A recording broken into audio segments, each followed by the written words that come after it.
Bismillahirrahmanirrahim. Good morning, students. I welcome you to lecture number 16 of the course of Basic Electronics. In today's lecture, we are going to resume the numericals of MOSFET.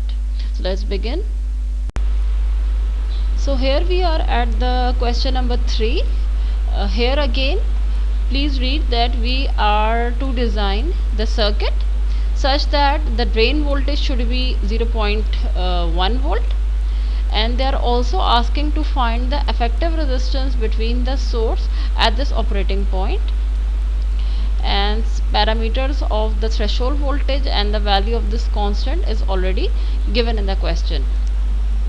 So first of all, if you have solved two previous questions, you might know that we can apply Ohm's law over here to find the resistor value RD, right?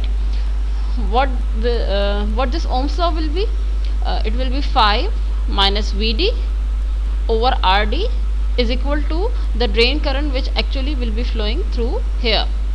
But the thing is that if you try to observe, the value of current is not given in this question.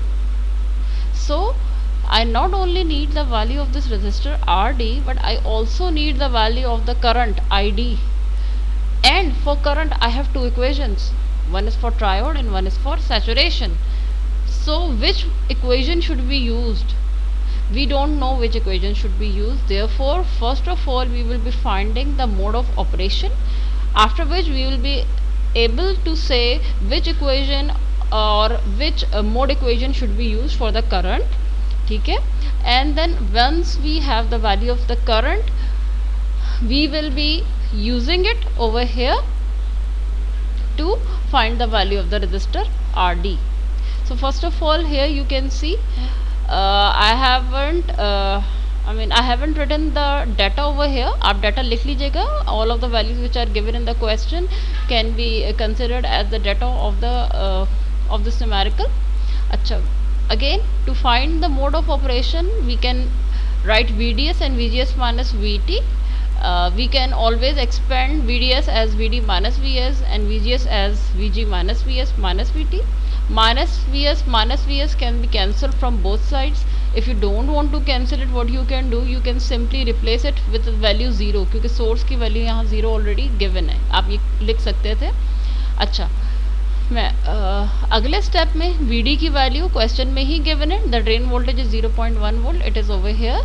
And the value of the gate voltage is also available in the circuit diagram, which is actually 5 volt. तो 5 volt यहाँ मैंने लिखा था. Threshold voltage is also given to be 1 volt. So after putting in all the values, I can find that this side is smaller, where VDS is smaller than VGS minus VT. चूँकि मैंने आपको ये सारी calculation खुद से करके दिखाई है, जब आपके पास एंड में आ जाए answer which side is lesser than और which side is greater than, तो फिर यही साइन आप बाकी तमाम के ऊपर रेप्लिकेट कर दें. यानी कि ये वाला जो साइन है इधर इधर इधर इधर इन सारी जगहों पर एंड में आप रेप्लिकेट कर दें. वंस यू नो कि कौन सी साइड ग्रेटर है या स्मॉलर है. Okay, now this expression clearly indicates that the mode of operation for the MOSFET is triode region. Therefore I have used the equation of triode region to calculate the value of the current. ये सारी values देखें. mu n cox w by l, ये mu n और cox इस question में they are not given separately. In fact kn w by l जो कि basically इस पूरे पैरामीटर के बराबर है, ये कंबाइनली आपको गिवन है as 1 milli ampere per volt square. तो आपने पूरे की जगह 1 × 10⁻³ की वैल्यू पुट की. VGS माइनस VT पुट किया. VD लिखूँ या VDS लिखूँ? प्लीज़ नोट के फॉर्मूला में जो है VGS है, एक्चुअल फार्मूला में VDS है और VGS है.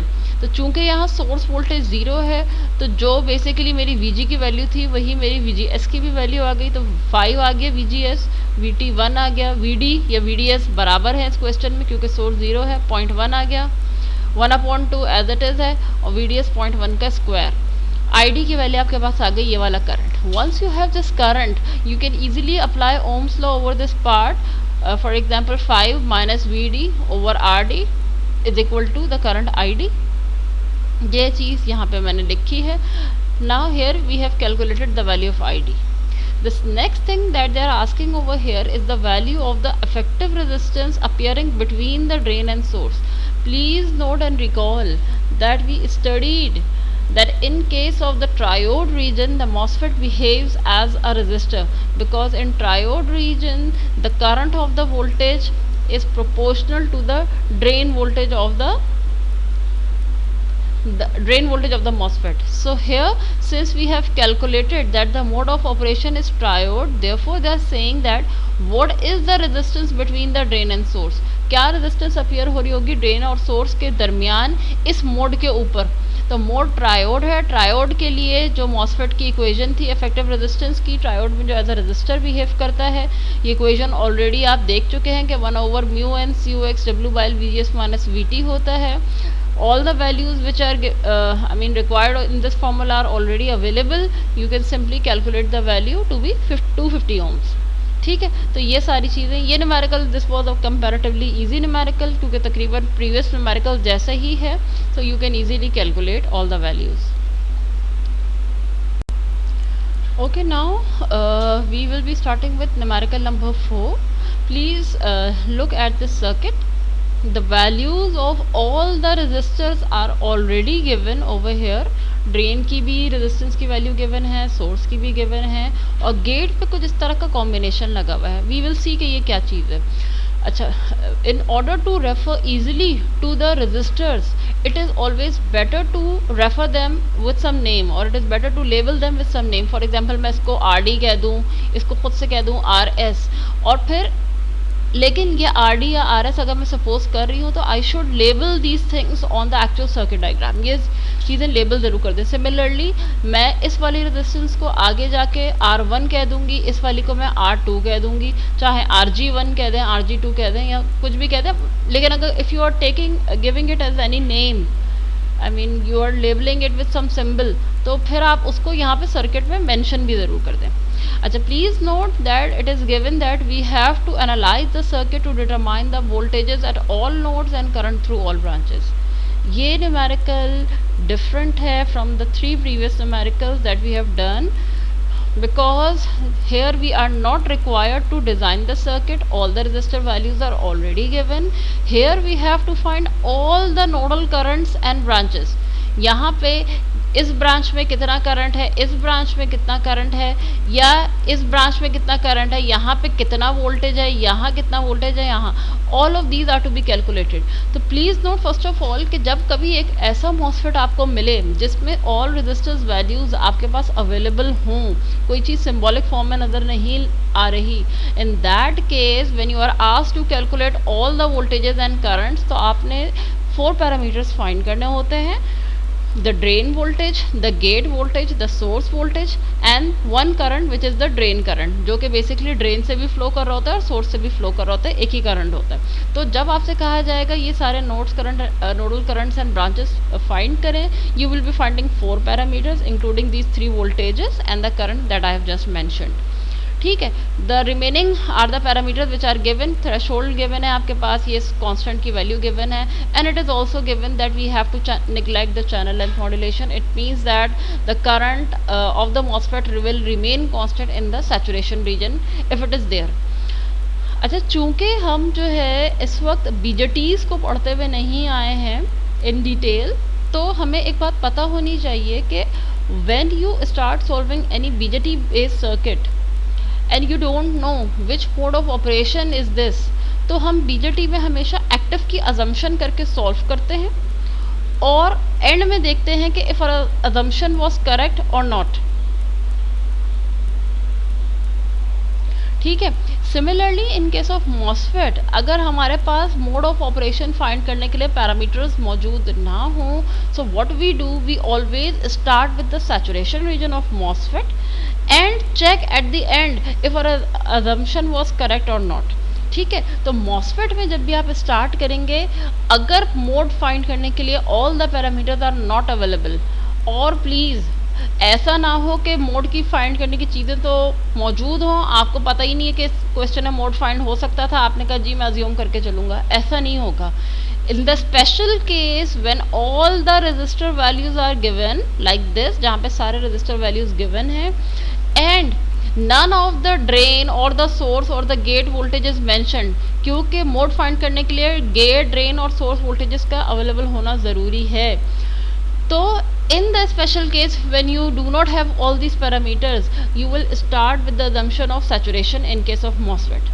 लेकिन अगर जब कभी भी डिज़ाइन वगैरह का प्रॉब्लम आता है तो डिज़ाइन प्रॉब्लम में ज़ाहिर है जब आपको रजिस्टर की वैल्यू फाइंड करनी है तो यूजुअली ड्रेन वोल्टेज या सोर्स वोल्टेज में से किसी एक की वैल्यू दी हुई होती है और दूसरे की निकालनी होती है. तो उस केस में तो अंडरस्टूड होता है कि चले एक गिवन है तो शायद समहाउ आप मोड निकाल लें, दूसरी वैल्यू खुद ब खुद से कैलकुलेट हो जाएगी. इस केस में आपको सारी की सारी वैल्यूज़ कैलकुलेट करनी है. We can not find the mode. अच्छा, सबसे पहले let us start with this point.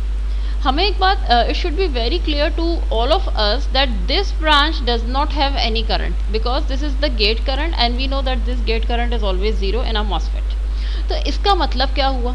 इसका मतलब ये हुआ कि अगर मैं इस पोर्शन को रीड्रॉ कर लूँ तो ये ऐसे ड्रॉ किया जा सकता है.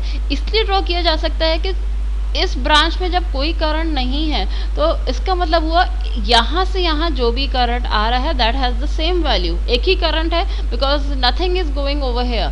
तो मैंने क्या किया, इस वाले पोर्शन को यहाँ पे रीड्रॉ कर लिया. मुझे करना क्या है, मुझे यहाँ का जो वोल्टेज है basically I need this voltage. इस वोल्टेज को अगर देखा जाए तो यही वाला वोल्टेज है, गेट का voltage. This is the centre voltage. और अगर आप लोगों ने थोड़ी सी बेसिक इलेक्ट्रिकल इंजीनियरिंग से रिलेटेड कोई कोर्स पढ़ा है तो थोड़ा सा आइडिया होगा कि अगर दो रेजिस्टेंसेज हैं और किसी एक पॉइंट के ऊपर हम उसका रिजल्टेंट वोल्टेज निकाल रहे होते हैं तो वो आमतौर पे VTH कहला रहा होता है. ठीक है, या तो आप उसको VTH कह लें या VG कह लें, वो हमें इस पॉइंट पे निकालना है. असल वोल्टेज यहाँ का जो है ये VG है, लेकिन दर हकीकत ये किस फिनोमेना से निकल रहा होगा, थेवेनिन इक्विवेलेंट वोल्टेज के फिनोमेना से हम निकाल रहे होंगे. कैसे निकालते हैं ये देखते हैं. देखें ये जो कनेक्शन बना हुआ है 10 वोल्ट और ऊपर एरो हेड. इस एरो हेड और 10 वोल्ट का मतलब क्या होता है? इस एरो हेड और 10 वोल्ट का एक्चुअली मतलब ये होता है कि आगे जाके इस रजिस्टर के एक पॉजिटिव सप्लाई लगी है 10 वोल्ट की, जिसका अगला टर्मिनल है ग्राउंड. तो सप्लाई वोल्टेज के इतने बड़े सिंबल को बनाने के बजाय हम शॉर्ट फॉर्म में ये एक एरो हेड दिखाते हैं. ठीक है, अब मैं बेसिकली बैकवर्ड चल रही हूँ. तो इस सिंबल के अंदर जहाँ पे एरो हेड के साथ 10 वोल्ट लिखा है, मैं बेसिकली इसको दोबारा से सप्लाई वोल्टेज की फॉर्म में कन्वर्ट कर रही हूँ. तो ये ग्राउंड आ गया 10 मेगा और 10 वोल्ट की एक सप्लाई. ग्राउंड 10 मेगा और 10 वोल्ट की सप्लाई की जगह मैंने पूरी सप्लाई बना के दिखा दी कि ये 10 वोल्ट की है. और I can also redraw the circuit as this one.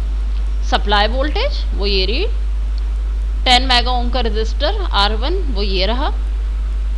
R1 के आगे वाला जो वोल्टेज है VG, that is I need. VG के आगे 10 मेगा ओम ये रहा, अगला ग्राउंड. सो ये वाला जो सर्किट था वो ऐसे बन सकता था और इसको रीड्रॉ करके सिर्फ मैंने कर्व फॉर्म में बना दिया है. कोई चेंज नहीं किया, कोई वैल्यू में कोई चेंज नहीं आया है. इसको मैंने यूँ बना दिया. इस तरह का सर्किट वोल्टेज डिवाइडर के अंदर यकीनन देखा होगा. वोल्टेज डिवाइडर कैसे लगा सकते हैं कि VG बराबर है 10 volt into this resistance R2 divide by R1 plus R2. ये वोल्टेज डिवाइडर का फॉर्मूला आपने लगा दिया. ठीक है, वोल्टेज डिवाइडर का फॉर्मूला जब हमने लगाया तो अब हमें इस नेटवर्क का नाम पता चल गया कि जब कभी भी ये नेटवर्क मॉसफेट या BJT के गेट पे नज़र आएगा तो हम कहते हैं कि ये वोल्टेज डिवाइडर नेटवर्क इसके जो है वो गेट के ऊपर या बेस के ऊपर BJT के लगा हुआ है. राइट. अच्छा, यहाँ पर ये आ गया है. यहाँ देखें मैंने इन दोनों की लेबलिंग कर दी R1 R2, लेकिन इसको फिर मैंने यहाँ पे मेंशन भी कर दिया है. Okay, let us proceed. VG के अंदर सप्लाई की वैल्यू है 10, R2 की वैल्यू है 10 मेगा ओम और उसके बाद जो है ये सारी वैल्यूज पुट वोट करके R1 प्लस R2 पुट करके VG की वैल्यू आपके पास आ गई 5 volt. So now I have the value of VG. अच्छा, चूँकि मुझे VD भी फाइंड करना है, मुझे VS भी फाइंड करना है, so I will be using some logic to find general expression for these. For example, मैं ohms law लगाऊंगी ड्रेन टर्मिनल के ऊपर and its equation will be 10 minus VD over 6 kilo ohm is equal to this drain current ID. यही है 10 minus V D over 6 kilo ohm is equal to I D. इसको थोड़ा सा मैंने rearrange करके इसमें से ड्रेन वोल्टेज की ये वैल्यू निकाल ली। ये सारा प्रोसीजर कब फॉलो होगा, जब तमाम पैरामीटर्स एक मॉसफेट के गिवन होंगे और मुझे इसके गेट ड्रेन सोर्स वोल्टेज और इसका करंट फाइंड करना होगा। Similarly I have applied Ohm's law on the source terminal, उसकी इक्वेशन होगी V S minus 0 over 6 kilo ohm is equal to I D. यही यहाँ लिखा है V S minus 0 6 kilo ohm is equal to I D. V S आपके पास 6 के I D आ गया। अच्छा, वी जी की वैल्यू आपके पास 5 वोल्ट आ गई, वो ऊपर भी कैलकुलेट किए, यहाँ रिकैलकुलेट हो गई, डजंट मैटर। चूंकि इस क्वेश्चन में आई डी गिवन नहीं है, मैंने वही अभी थोड़ी देर पहले बताया था कि बीजेटी में जब स्टार्ट करते हैं मोड नहीं पता होता तो एक्टिव से स्टार्ट करते हैं, मॉसफेट में जब नहीं पता होता तो हम क्या करते हैं, सैचुरेशन से स्टार्ट करते हैं। तो मैंने यही किया, assuming saturation region of operation. जब सैचुरेशन की अजम्पशन की तो मैंने सैचुरेशन की इक्वेशन लिख दी, I D equal to half mu N C O X W by L V G S minus V T. Half की वैल्यू पुट की, mu N C O X W by L का data question में मौजूद है 1 × 10⁻³ we जी की value मैंने क्या put करी 5 माइनस वी एस, ये रही वी जी एस की जगह पूरा वी जी एस तो मुझे गिवन नहीं है ना, मुझे we ji minus V S की वैल्यू पुट करनी है। तो वी जी इज 5 माइनस ये रहा वी एस की वैल्यू 6 के I D minus V T, ये आ गया। तो 5 माइनस 1 4 और माइनस 6 के I D multiply by the value 1 exponent minus 3, ये 2 को मैं क्रॉस करके यहाँ ले गई हूँ। अच्छा, 1 मिली का फैक्टर बाहर रहेगा। अगर आपको अंदाज़ा हो तो ये term a minus B whole square के फॉर्मूला से ओपन होगी, तो इसका मतलब ये है पहली टर्म का स्क्वायर 16, आखिरी वाली टर्म का स्क्वायर 6 का स्क्वायर 36, k का स्क्वायर यानी कि 10 की पावर 3 का स्क्वायर 10 की पावर 6, id का स्क्वायर id आ गया। बीच में क्या होता है minus 2ab minus 2 4 the 8 8 6 the 48, समझ में आ रहा है। बीच वाली जो टर्म होती है माइनस 2ab होती है, तो 2 इंटू a टर्म क्या हो गई 4 और दूसरी टर्म क्या हो गई 6, 2 4 the 8 8 6 the 48 minus 48 into 10⁻³ id। बीच वाली ये जो टर्म है माइनस 2ab को इंडिकेट कर रही है। अच्छा, अगले स्टेप में व्हाट आई हैव डन इस 2 को मैं इसकी डिनोमिनेटर में ले गई हूँ, तो ये 0.5 मिली एम्पेयर बन गया, ये यहाँ आ गया। अगले स्टेप में you can multiply this factor inside the bracket, तो आपके पास रिजल्टेंट इक्वेशन ये आ रही है। This is I D, this term is also I D, ये माइनस 24 है, जब ये आई डी यहाँ इसमें जाके ऐड होगा तो माइनस 25 आई डी बन जाएगा। ये यहाँ पे आके माइनस 25 आई डी बन गया। अब आपके पास ये एक इक्वेशन है, आपने सिंपली क्या करना है, स्क्वायर रूट वाली हायर पावर इसकी जो है वो हाईएस्ट पावर स्क्वायर है, क्वाड्रेटिक इक्वेशन आ गई है, आपने इसको सॉल्व किया। एक वैल्यू आपके पास करंट की आ रही है, दूसरी वैल्यू आपके पास करंट की आ रही है। Please note that whenever we have 2 values available for MOSFET during its solution, the only thing we can say which value is correct is to calculate the value of VGS। मैं ID की 2 values की basis पे नहीं determine कर सकती हूँ कि कौन सा ID करेक्ट होगा। कभी भी गेट वोल्टेज की या सोर्स वोल्टेज की सपोज करें ड्यूरिंग द कैलकुलेशन 2 वैल्यूज निकलती हैं, it is always recommended to calculate the value of VGS calculate करें और फिर देखें कि VGS की कौन सी वैल्यू थ्रेशोल्ड से बड़ी आ रही है। अगर थ्रेशोल्ड से बड़ी आ रही है वो वैल्यू तो वो एक्सेप्टेबल है, थ्रेशोल्ड से कम आ रही है तो it should be neglected. So to distinguish which is correct, again यहाँ पे जो करंट ID है मुझे नहीं पता which one of them is correct, I will try to calculate VGS from both of these values, और जिस करंट से VGS की वैल्यू VT से बड़ी आ गई I will keep that value and will discard the remaining. तो ID की वैल्यू 0.5 मिली एम्पेयर से मैंने VGS कैलकुलेट किया, कैसे VG माइनस VS, VG की वैल्यू 5 है minus as it is VS की इक्वेशन थी 6 के ID 0.5 मिली एम्पेयर पुट किया, तो इस K से इस ये मिली कैंसिल हो जाएगा and 6 into 0.5 will be 3, 5 minus 3 will be 2। Similarly ID की इस वैल्यू से कैलकुलेट किया VG माइनस VS, VG की वैल्यू 5 माइनस आ गया VS की वैल्यू आ गई, solve it 5 minus 6 K K से अगेन मिली कैंसिल होगा, 6 इंटू 0.89 जो आंसर है 5 में से माइनस करेंगे, माइनस में आपके पास आंसर बच रहा है। तो अब यहाँ आपने बताया कि चूंकि VGS की वैल्यू VT से बड़ी कब आ रही है, when the value of the current is 0.5 milli ampere. इसका मतलब है we have to keep this 0.5 milli ampere. अब इस 0.5 मिली एम्पेयर ये हमारा एक्चुअल करंट है, इससे सारी चीज़ें कैलकुलेट करेंगे। ड्रेन वोल्टेज के लिए फॉर्मूला आपने जनरली पहले ही डिराइव किया हुआ है 10 - 6 के ID। What I will be doing, I will be simply placing in the value of this drain current. ID की वैल्यू 0.5 मैंने पुट कर दी एंड देन K से मिली कैंसिल, 6 इंटू 0.5 सॉल्व होकर जो भी आपका 7 वोल्ट आंसर आ जाएगा। VS जो है ये 6 के ID था, put in the value of the ID which is correct, ये आपने पुट किया, you will get the value of the source voltage. After calculating all these values, we will go back again and check if our assumption of saturation is still correct or not. Otherwise, we should do some other procedure. अच्छा, इसमें तो of course अभी हम check करेंगे, ये answer आ ही जाएगा saturation का। Book में फिलहाल ऐसा कोई मॉसफेट की एग्जांपल नहीं दी हुई where our assumption of saturation region fails. तो आपके साथ ही पेपर में ऐसे ही आएगा कि अगर सपोज करें कि आ रहा है, आपने अज्यूम किया है, तो वो 90% यही होगा कि वो सैचुरेशन में ही एंड में प्रूफ हो जाएगा। अच्छा ठीक है, यहाँ आपने सारी चीज़ें कैलकुलेट कर ली, आपको पता चल गया कि मोड ऑफ ऑपरेशन भी आपका ठीक था। Okay, students, here are some practice problems or that you can solve. अच्छा, ये they are not difficult at all.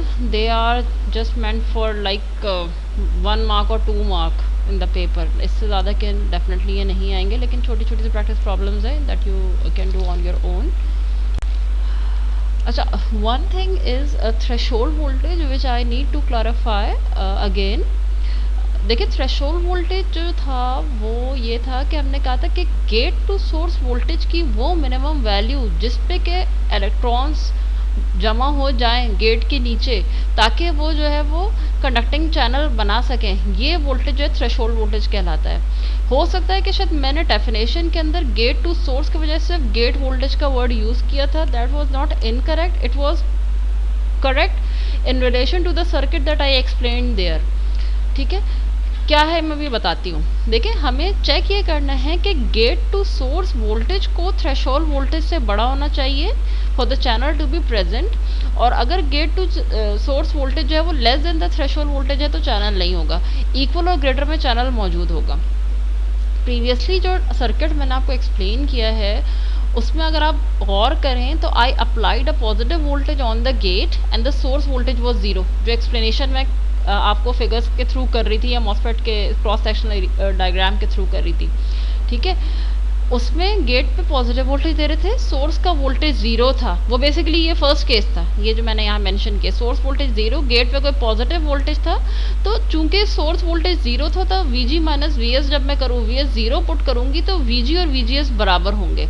इस केस में अगर मैं कहती हूँ, मतलब अगर कभी सोर्स का वोल्टेज ज़ीरो है, उस केस में मैं VGS की जगह VG का टर्म यूज़ कर लूँ या VG की, तो ये गलत नहीं है क्योंकि VGS और VG बराबर होंगे, और मैं कह सकती हूँ कि VG को VT से बड़ा या बराबर होना चाहिए for the channel to be present, और VG को अगर ये लेस होगा तो चैनल एब्सेंट होगा, चैनल मौजूद नहीं होगा।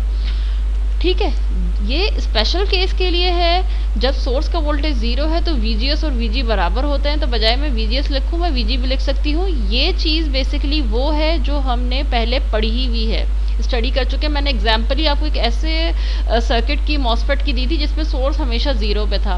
न्यूमेरिकल्स में जब आप आएंगे तो किसी स्टूडेंट ने मुझसे क्वेश्चन किया कि जब गेट पे वोल्टेज ज़ीरो है तो वो मॉसफेट ऑन कैसे है, कैसे ऑन है। प्लीज़ चेक फ्यू न्यूमेरिकल्स, उसमें सोर्स का वोल्टेज जो है वो ज़ीरो नहीं है, आप सोर्स का वोल्टेज कैलकुलेट कर रहे हो, उसकी कोई पॉजिटिव नेगेटिव वैल्यू आ रही है। तो इन द स्पेशल केस कि जब सोर्स का वोल्टेज ज़ीरो नहीं होता तो यकीनन ये चीज़ फिर वैलिड नहीं रहती कि मैं जब सोर्स का वोल्टेज ज़ीरो नहीं है तो VG और VGS डेफिनेटली बराबर नहीं होंगे, क्योंकि सोर्स वोल्टेज की भी अपनी कोई नॉन ज़ीरो वैल्यू होगी। तो उस केस में आपको बहुत क्लियर पता होना चाहिए कि मुझे VGS और जो VG है ये दोनों बराबर नहीं हो सकते, हम कह ही नहीं सकते कि VGS VG है। इसलिए उस केस में जहाँ पे सोर्स का वोल्टेज ज़ीरो ना हो, सोर्स का वोल्टेज कोई नेगेटिव वोल्टेज हो, हमें लाजमी VGS को VD से कंपेयर करके चेक करना चाहिए ताकि चैनल प्रेजेंट हो, और VG को S को चेक करना चाहिए कि लेस देन VT है ताकि चैनल जो है वो एब्सेंट है। तो सोर्स वोल्टेज जहाँ ज़ीरो होएगा खाली वहाँ VG से चेक कर सकते हैं कि चैनल प्रेजेंट है या एब्सेंट है। जहाँ सोर्स का वोल्टेज ज़ीरो नहीं है वहाँ हमें VGS को पूरा लेके देखना है कि वो वैल्यू ग्रेटर देन या इक्वल टू थ्रेशोल्ड वोल्टेज है या नहीं, कि आपको पता चल सकेगा कि चैनल प्रेजेंट है या एब्सेंट है। Okay, this is one clarification that I wanted to explain. Now we are going to see few more concepts, after which we will be studying the behavior of MOSFET as an amplifier. Let's see what is this. Okay, first of all we should know that for studying the topic MOSFETs, I am referring to the book Sedgwick and Smith. In that book, the conventions that they have used for representing DC signals is if the main alphabet is in capital letter and the subscript is also in capital letter, then that represents a DC signal. यानी कि main alphabet और subscript दोनों ही capital में है तो ये DC को indicate कर रहा है। सिमिलरली AC सिग्नल की क्या इन्होंने कन्वेंशन ली है कि अगर मेन अल्फ़ाबेट भी स्मॉल लेटर में है, सबस्क्रिप्ट भी स्मॉल लेटर में लिखा है, तो ये एक AC सिग्नल को रिप्रेजेंट कर रहा है। DC प्लस AC यानी टोटल सिग्नल को जब कभी भी रिप्रेजेंट करना होगा तो इसका क्या तरीका है कि मेन अल्फ़ाबेट आपका स्मॉल लेटर में होगा लेकिन सबस्क्रिप्ट आपका कैपिटल लेटर में होगा, तो ये basically total signal DC plus AC को रिप्रेजेंट कर रहा है। अच्छा, फॉर एग्जांपल जैसे कि ये जो मैंने यहाँ पे लिखा हुआ है कि GS कैपिटल और मेन अल्फ़ाबेट जो है वो स्मॉल लेटर में होगा, तो ये बेसिकली किस चीज़ का सम होगा, इसमें DC भी शामिल है, मुझे लिख के दिखाने की ज़रूरत नहीं है, इसमें इसी चीज़ का DC भी शामिल है, इसमें इसी चीज़ का AC भी शामिल है। अगर कहीं पे ये सिंबल लिखा हुआ है तो अंडरस्टूड है कि उसमें इस तरीके से DC और AC जो है वो दोनों शामिल होकर इसका जिक्र कर रहे हैं। ठीक है, थोड़ी छोटी सी चीज़ें हैं that we should know before actually starting the topic of MOSFET as an amplifier. अच्छा, सबसे पहली बात, why are we actually applying DC voltage on the MOSFET पे DC वोल्टेज क्यों अप्लाई कर रहे हैं? देखिए, MOSFET पे DC वोल्टेज अप्लाई करने का मतलब ये है कि DC वोल्टेज एक्चुअली में MOSFET के अंदर चैनल बना रहे हैं, इन अदर वर्ड्स MOSFET को ऑन कर रहा है। अगर चैनल ही नहीं होगा MOSFET के अंदर तो क्या आगे ड्रेन का वोल्टेज अप्लाई करने से कोई करंट फ्लो होगा? नहीं। तो पहली बात, गेट पे DC या सोर्स पे DC वोल्टेज, सोर्स को सपोज ज़ीरो रखा, गेट पे पॉजिटिव वोल्टेज रखा, DC वोल्टेज गेट पे अप्लाई करने का पहला मकसद ये था that we wanted to create a channel, then in order to create the potential difference between the source and drain we applied a positive voltage on the drain as well। ठीक है, तो उससे हमें पता चला कि MOSFET में channel बनाने के लिए और करंट फ्लो स्टार्ट कराने के लिए we need to have DC voltages, और ये DC वोल्टेजेस ही थे जो आपका मोड ऑफ ऑपरेशन डिफाइन कर रहे थे कि VD greater than VGS minus VT होता था तो सैचुरेशन होता था, इक्वल टू होता था तो सैचुरेशन होता था, लेस हो जाता था VGS माइनस VT थे तो ट्रायोड हो जाता था। ठीक है, so first of all now we know कि the DC voltage actually helps to turn on the device. इसका काम यह है कि डिवाइस को ये ऑन कराता है और हमारे desired operation mode of operation के अंदर लेके जाता है। It is up to the designer to set the value of the drain voltage or the gate or the source voltage as per his wish कि वो किस मोड में लेके जाना चाह रहे हैं। अगर मैं पुट करूँगी ड्रेन वोल्टेज और सोर्स वोल्टेज की वैल्यू लेस तो जाहिर है वो ट्रायोड में चला जाएगा। VDS की वैल्यू VGS माइनस VT से बड़ी पुट करूँगी, इक्वल पुट करूँगी तो वो सैचुरेशन में चला जाएगा। तो इसका मतलब ये है कि डिज़ाइनर की या इंजीनियर की ये चॉइस होती है कि DC वोल्टेज की मदद से अपने सर्किट को किसी भी एक मोड में लेके जा सकें, first thing. Then what is the purpose of applying the AC signal? तो देखें, you are using the MOSFET as an amplifier and amplifier has the ability to convert a small AC signal into a large AC signal. अच्छा, please don't go on the shape of this wave form, मैंने रफली hand से बनाई है। तो amplifier का काम क्या है, स्मॉल AC सिग्नल में उसको इनपुट दूं, वो मुझे एम्पलीफाई करके एम्पलीफाइड साइन वेव प्रोवाइड कर दे।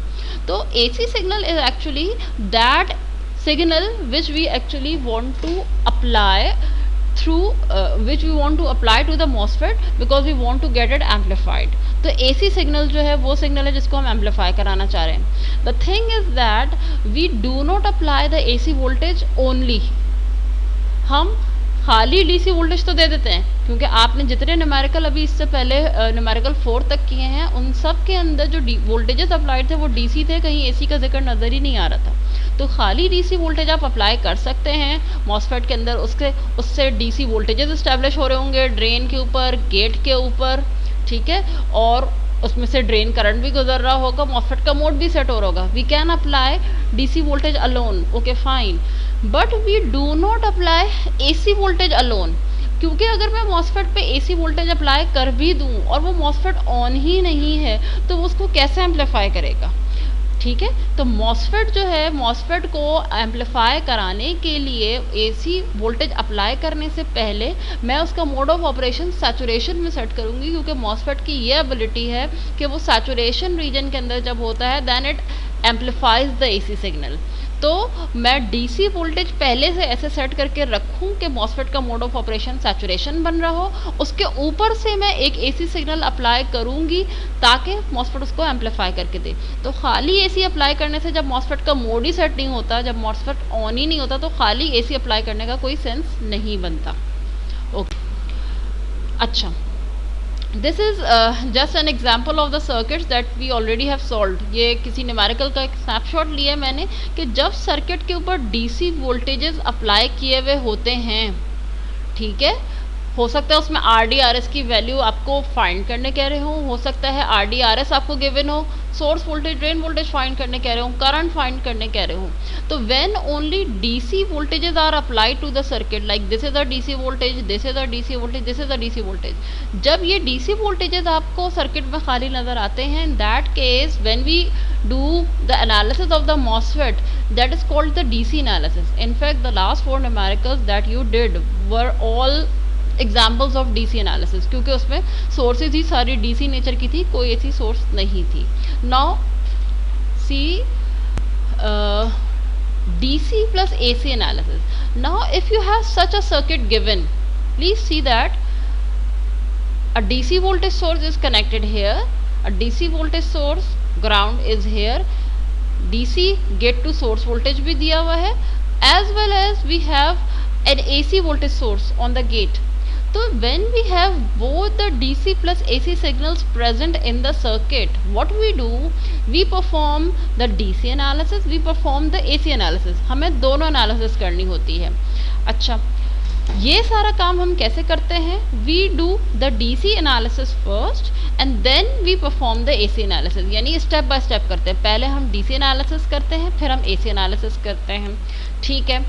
अच्छा, जब हम DC एनालिसिस कर रहे होते हैं तो हम सारी की सारी AC सप्लाईज को रिमूव कर देते हैं। कैसे रिमूव करते हैं कि सर्किट में जितनी भी AC वोल्टेज की सोर्सेज हों हम उसे शॉर्ट सर्किट कर देते हैं। बिल्कुल इसकी जगह एक स्ट्रेट लाइन बना दूं जैसे कि यहाँ ये थी ही नहीं। और अगर सर्किट में कोई AC की करंट सोर्स मौजूद होती है तो उसको ओपन सर्किट कर देते हैं। ये कैसे करेंगे अभी जब आप एग्जाम्पल अभी सॉल्व करेंगे तो पता चल जाएगा, ठीक है। पहली बात क्या पता चली, when we have both the DC and AC signals present in the circuit, we perform the DC analysis as well as the AC analysis. Then during the DC analysis we remove all AC sources. वो कैसे remove करते हैं कि voltage source AC की जितनी हो उसे short कर दूं, करंट सोर्स AC की जितनी हो उसे ओपन कर दूं। अच्छा, थर्ड थिंग इज कि circuit may have capacitors when we have the DC plus AC sources connected to the circuit. Circuit में कैपेसिटर्स भी हो सकते हैं जब सप्लाई DC और AC दोनों है। क्यों हो सकता है मैं भी आगे डिस्कस करती हूँ। तो हमें DC के दौरान कैपेसिटर के लिए इम्पीडेंस क्या होती है, X is equal to 1/2 pi FC होती है। DC की फ्रीक्वेंसी कितनी होती है, 0। जब इस F में मैं 0 पुट करूँ तो ये 1/0 बन जाएगा, तो XC की वैल्यू क्या हो जाएगी, इन्फिनिटी। तो पता ये चलता है कि capacitors during the DC analysis उनकी फ्रीक्वेंसी जब डीसी की उस पर ज़ीरो पड़ती है तो कैपेसिटर इनफाइनाइट इम्पीडेंस ऑफर करने लगता है। यानी इनफाइनाइट इम्पीडेंस का मतलब है कैपेसिटर ओपन सर्किट के तौर पे बिहेव करने लगता है ड्यूरिंग द डीसी एनालिसिस। तो तीसरी बार डीसी एनालिसिस मुझे पता चली कि डीसी एनालिसिस के दौरान AC voltage source short, AC current source open और कैपेसिटर को भी मुझे ओपन सर्किट करना होगा। Now let us see what we should do for the AC analysis. AC analysis के लिए जब मैं AC एनालिसिस करना शुरू करूँ तो सारी DC सोर्सेज को मुझे हटाना होगा। वो कैसे हटाऊंगी? इस VDD की जगह शॉर्ट सर्किट करूंगी। वो कैसे करूंगी अभी आगे देखते हैं। इसकी जगह, ये तो पहले से ग्राउंड है, इसमें कोई चेंज करने की ज़रूरत नहीं है। ये जो डीसी वोल्टेज सोर्स है इसको भी शॉर्ट कर दूंगी, सिंपली इसकी जगह एक लाइन बना दूंगी, यानी कि ये था ही नहीं। अगर कोई डीसी करंट सोर्स नज़र आएगी तो डीसी करंट सोर्स को ओपन कर दूंगी। तो पता मुझे अब तक यही चल रहा है कि किसी भी एसी वोल्टेज सोर्स को जब भी हटाना होता है, चाहे वो डीसी नेचर की हो या एसी, करंट सोर्सेज को हमेशा ओपन किया जाता है, वोल्टेज सोर्स को हमेशा शॉर्ट किया जाता है अगर हम उन्हें हटाना चाह रहे हैं। अच्छा, during the AC analysis XC capacitors भी मौजूद होंगे जिसकी इम्पीडेंस का फॉर्मूला ये होगा 1/2πfc। हम अज्यूम ये करते हैं कि सर्किट में जो कैपेसिटर लगे हैं वो इतनी लार्ज वैल्यू के हैं और हमारी जो ऑपरेटिंग फ्रीक्वेंसी है वो इतनी लार्ज वैल्यू की है कि 1/2πfc becomes a very large term around infinity, such that के 1/infinity, 1 very large value, 1/infinity XC तकरीबन ज़ीरो मारा है। एग्जैक्टली ज़ीरो ओम नहीं होगा, तकरीबन। तो एक्सी की वैल्यू तकरीबन 0 ओम या 0 ओम होना, हम ये कहते हैं कि वो बिल्कुल एक तरह से शॉर्ट सर्किट की तरह बिहेव कर रहा है, as if it is not there, बिल्कुल शॉर्ट है, just allowing the path for the current to flow. ठीक है, तो पता क्या चला कि whenever we have a capacitor during the AC analysis we short circuit it because of this reason कि 1/2πfc की वैल्यू इतनी ज़्यादा होती है, इनफाइनाइट हो जाती है, तो 1/infinity zero, capacitor zero resistance offer करता है, यानी कि वो शॉर्ट सर्किट हो जाता है। तो कुछ चीज़ें, कॉन्सेप्ट हमारे पास बिल्डअप होते जा रहे हैं। We will be using these concept to solve the circuits. अच्छा, अभी तक जो मैंने जिक्र ये किया that whenever a circuit has both the DC and AC sources, what we do, we perform the DC and the AC analysis one by one. Please note that this is the thing we are doing because we are solving it on copy. मैं copy पे solve कर रही हूँ, by hand solve कर रही हूँ। जब भी मैं DC analysis को separate solve कर रही हूँ, AC analysis को separate solve कर रही हूँ, और DC के दौरान AC के सारी sources को हटा रही हूँ, AC के दौरान DC की sources को हटा रही हूँ। ये मैं copy पे कर रही हूँ, इस वजह से ऐसा है। प्रैक्टिकली अगर मैं डीसी और एसी सपोज करें दोनों सिग्नल एक मॉसफेट को दे दूं, ठीक है, फिर मैं कहूँ चलें एसी सोर्सेज को मैंने हटा दिया, मैंने डीसी वोल्टेज नोट कर लिया, मुझे वोल्टेजेस मिल जाएंगे, सारे डीसी के करंट्स भी मिल जाएंगे। ड्यूरिंग द प्रैक्टिकल वर्क मैंने डीसी प्लस एसी दोनों अप्लाई किया, ठीक है। फिर डीसी एनालिसिस करने के लिए मैंने सारी एसी सोर्सेज हटा दी और मैंने डीसी वोल्टेजेस नोट कर लिए। दैट इज़ पॉसिबल, आपके सारे आंसर आ जाएंगे। लेकिन अब जब अगर मैंने एसी एनालिसिस करने के लिए सारी डीसी सोर्सेज को ऑफ कर दिया और फिर मैंने चेक करना शुरू किया कि एसी की एम्प्लीफिकेशन हो रही है, तो क्या ऐसा होगा? नहीं होगा। इसलिए नहीं होगा कि प्रैक्टिकली जब तक कि इस सर्किट पे डीसी वोल्टेज मैं अप्लाई नहीं करूँगी, इस मॉसफेट को डीसी वोल्टेज से मैंने ऑन नहीं किया होगा, क्या वो मुझे एसी को एम्प्लीफाई करके दिखाएगा? तो ये बात आपको पता होनी चाहिए कि एक एक करके एनालिसिस करते वक्त जो हम बाकी की तमाम सोर्सेज को रिमूव कर रहे हैं, हम कॉपी पे ये काम करते हैं। जब हम प्रैक्टिकल वर्क परफॉर्म कर रहे होते हैं तो डीसी एनालिसिस तो खाली कर लेते हैं, क्योंकि डीसी का काम ही है कि मॉसफेट को ऑन कराना, उसके रिजल्ट्स आ जाते हैं विदाउट एसी। लेकिन एसी एनालिसिस करते वक्त हम डीसी को ऑफ नहीं कर सकते। इसलिए ऑफ नहीं कर सकते कि अगर ऑफ होगा मॉसफेट तो वो एम्पलीफाई कर ही नहीं रहा होगा, ठीक है। ओके, सो हमें पता ये चल रहा है कि ड्यूरिंग द डीसी एनालिसिस या तो हम डीसी का गेट, सोर्स या ड्रेन वोल्टेज फाइंड कर रहे होते हैं, समटाइम्स ड्रेन करंट फाइंड कर रहे होते हैं, और अगर इनमें से 2-3 वैल्यूज़ गिवन हैं तो हम समटाइम्स रजिस्टर की वैल्यूज़ फाइंड कर रहे होते हैं, जो कि डिज़ाइन न्यूमेरिकल्स आपने कहा देखे थे। एसी एनालिसिस के दौरान what do we do? AC analysis के दौरान हम एम्पलीफायर की एसी या small signal analysis, small signal analysis इसलिए कहते हैं कि मॉसफेट जो है उस पर हमारी मर्जी नहीं होती कि जितनी बड़ी वैल्यू का सिग्नल अप्लाई कर दें. It should be a small signal to get to be amplified through the MOSFET. We should have a very small signal to get it amplified through the MOSFET. Her value अपनी मर्जी से choose नहीं कर सकते, ये भी मैं अभी इसको आपको आगे क्लियर करती हूँ. अच्छा, AC या स्मॉल सिग्नल एनालिसिस के दौरान we have to find the input resistance of the MOSFET or the amplifier, output resistance of the amplifier. We usually find the voltage gain and the current gain. Current gain आमतौर पे इतना important नहीं होता जितना voltage gain आमतौर पे find कर रहे होते हैं. इनफैक्ट सेड्रा में मुझे मॉसफेट के लिए करंट गेन नज़र नहीं आए. ठीक है. Okay, there are two types of capacitors, coupling capacitor and bypass capacitor. when you will be watching a MOSFET based amplifier, you will see two types of capacitor.